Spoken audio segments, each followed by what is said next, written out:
Hey there folks, Craig Grabo with Central Lawn Care. Hope you'll take a moment to talk lawn and landscape with me.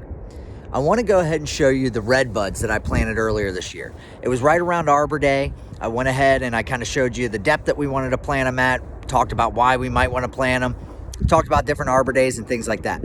But now that we're getting to fall and these plants are starting to go into dormancy, I went ahead and I took the liberty to do some heading back cuts and to prepare them for what would be a dominant leader. Now, on redbuds, typically the dominant leader isn't necessarily something that is super critical, but it is something that I want to do for the overall aesthetic value that I really want coming up our drive and to really start to train these trees to get there.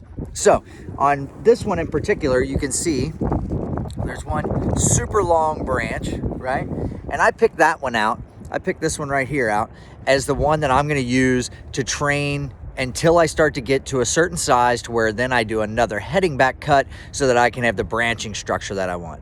The other branches that are down low, you can kind of see these, I just did heading back cuts on those. That's just where I kind of lopped them back at half the size. So they're still getting photosynthesis. They're still going to generate leaves and growth next year, but they're not going to start to take away from the energy that this dominant leader is going to have. And that's super critical so that we're getting the proper amount of photosynthesis, all the, growth structures and things like that into that central leader so that it can thrive and grow up until I start to train it to have multiple branches so that we have a really nice canopy as you're coming up our drive with all the really crazy redbud flowers and things like that. So I just thought that it was kind of critical.